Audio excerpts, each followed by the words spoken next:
welcome. Thank you for being here at this wonderful conference, and thank you for coming to learn about the impact of our diet on this precious planet.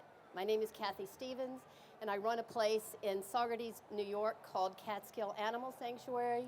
We are a 110-acre sanctuary for 12 species of farmed animals, and since we opened in 2001, we've saved the lives of almost 4,000 animals in desperate need of sanctuary, and exponentially more through helping good people who love their dogs and cats, who would never intentionally hurt a living thing, understand what they're doing, what they're participating in when they eat other animals.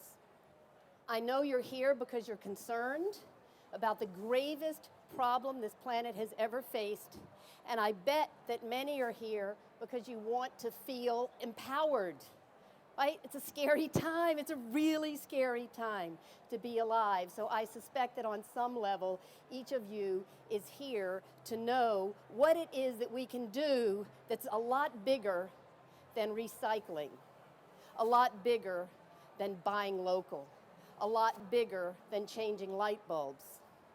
First, very quickly, you would have to have your head very deliberately stuck in the sand not to know the impact of our diet on our health.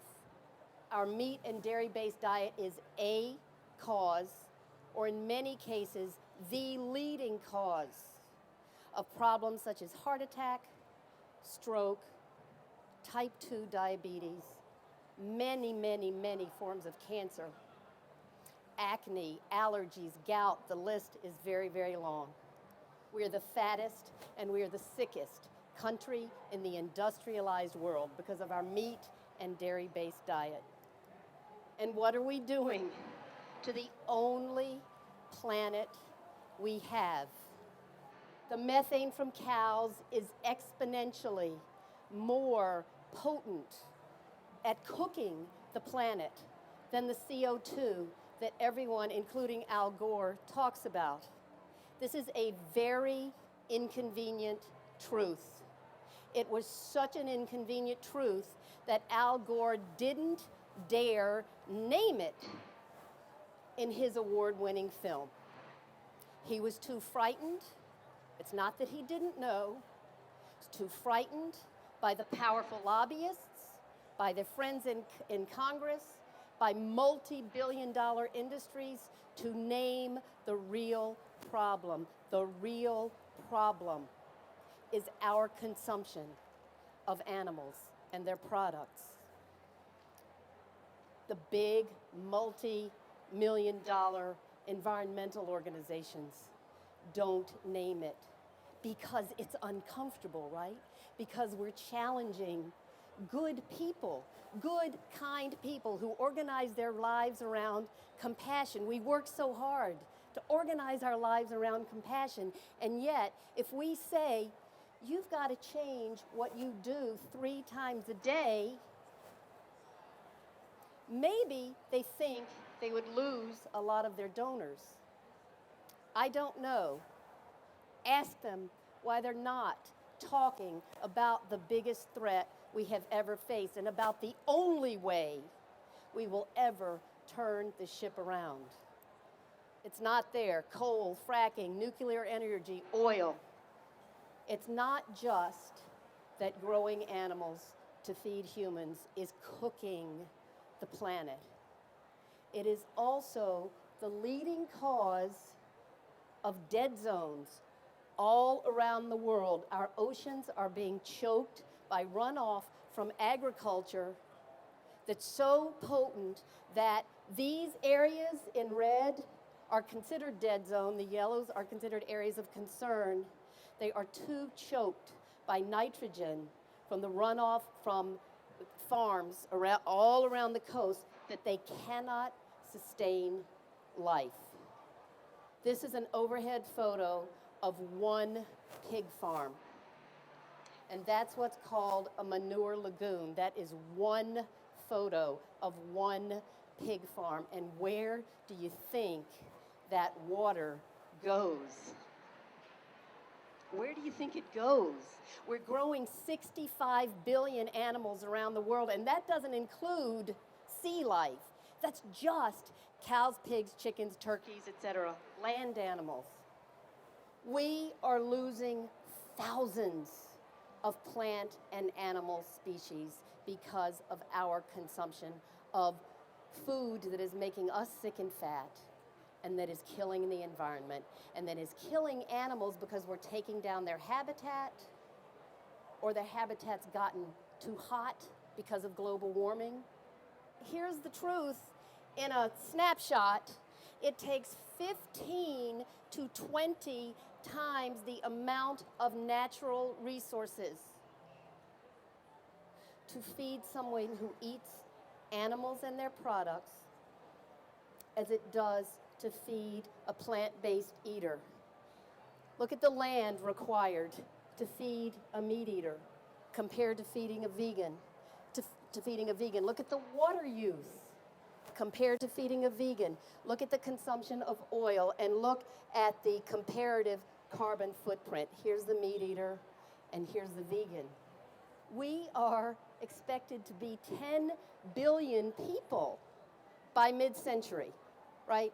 Planet's not getting any bigger. Planet does not have the capacity to get any bigger.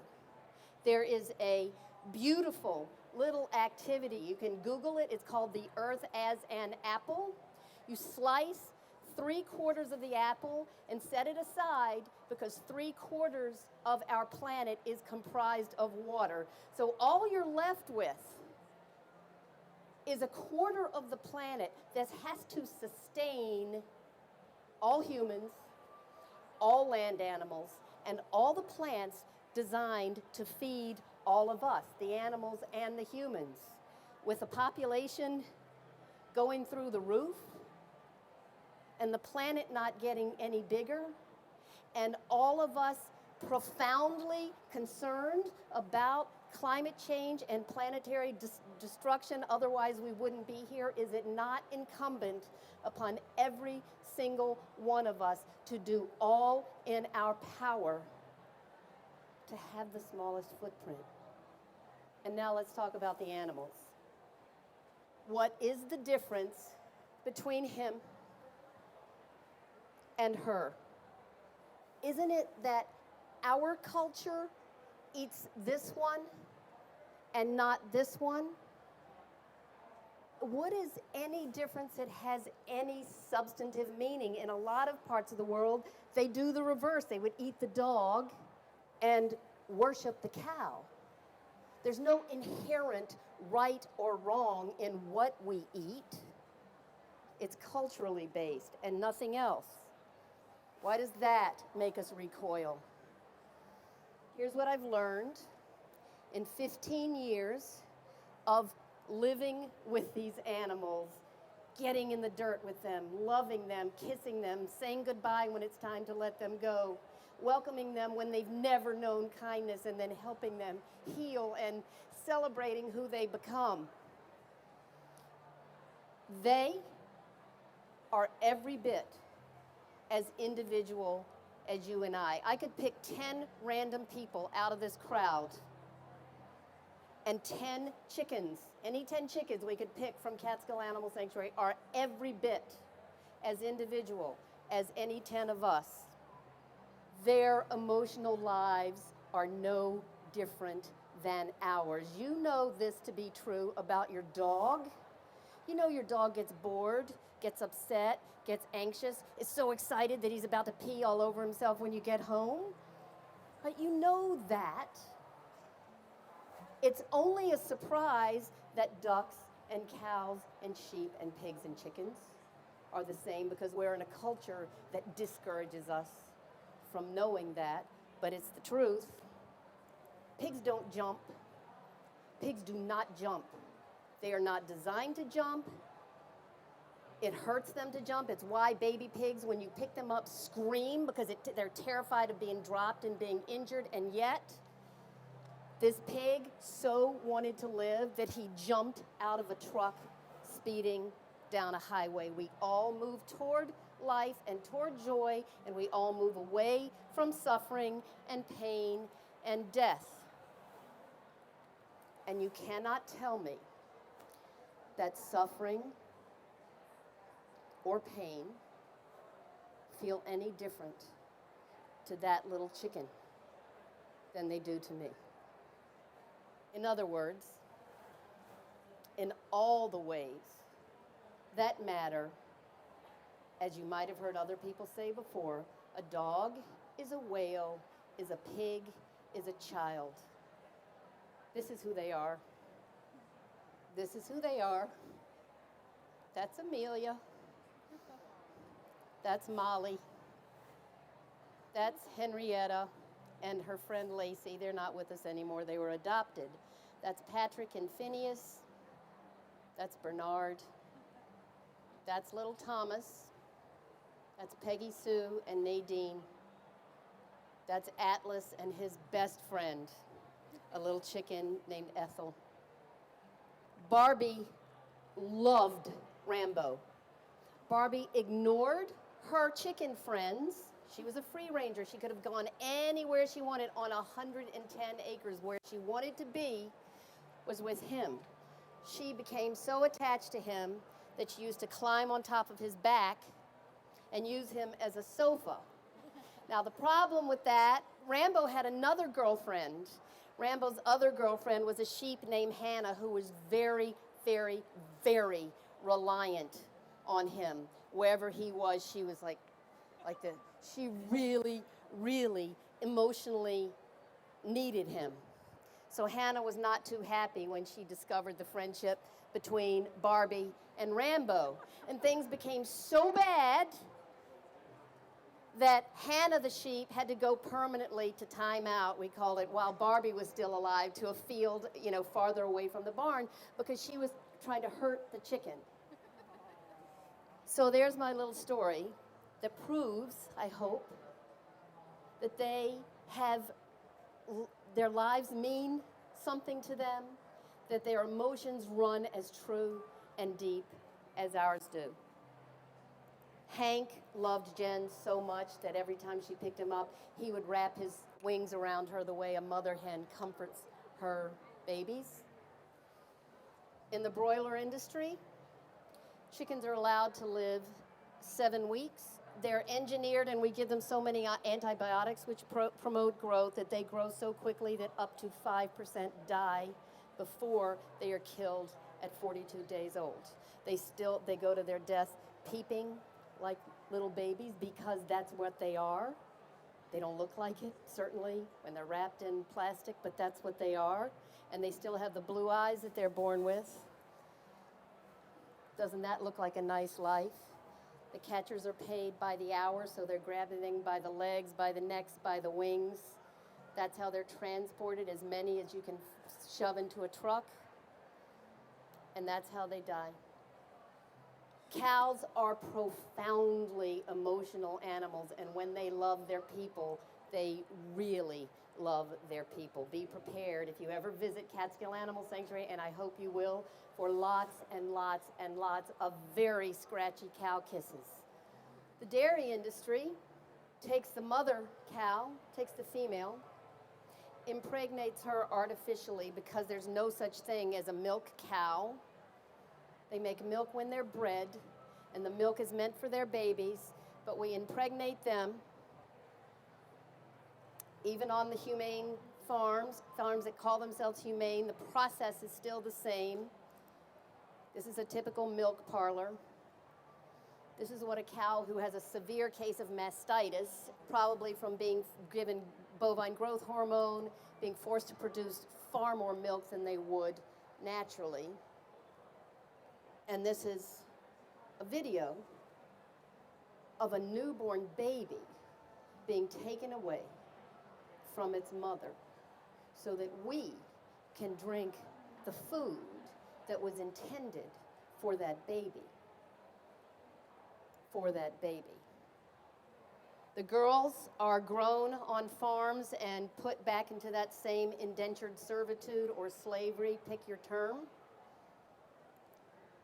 And this is the thanks they get when they are spent at just a few years old and are so weak that some of them are unable to stand. There's no such thing as humane euthanasia. It costs money.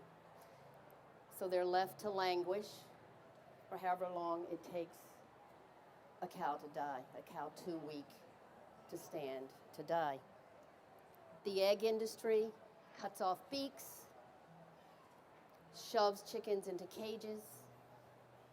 This is the $6 a dozen cage-free eggs. All they've done is taken the cages out of the same stinky, filthy warehouses. And these are the boys who are 1 day old who get crushed or gassed or suffocated or ground up.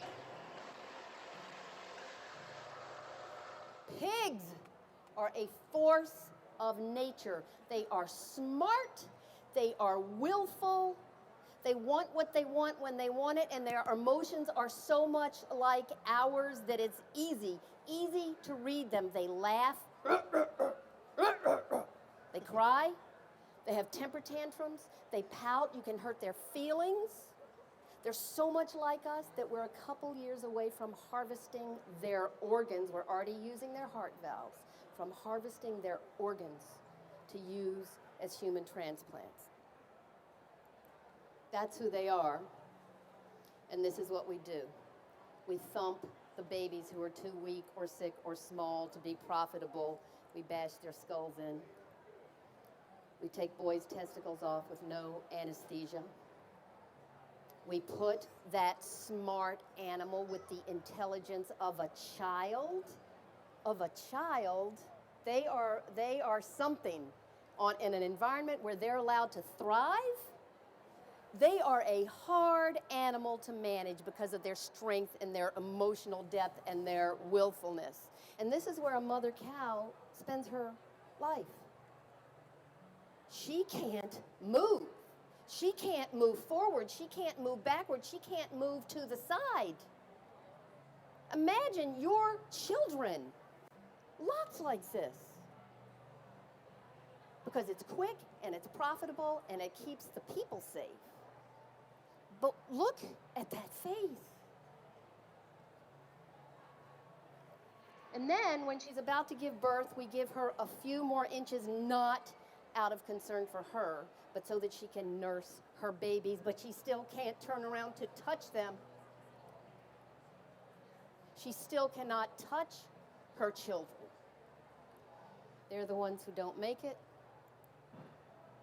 They're the ones stuffed on a truck, about to be killed. And this is what it feels like at a demonstration outside a slaughterhouse to look at these animals who know what's about to happen to them.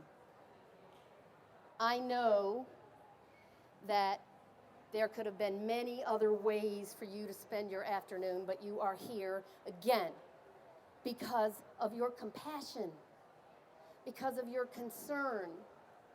And yet, all the things that you are doing in your life, buying locally, driving a hybrid, recycling, don't mean squat if you are still eating animals.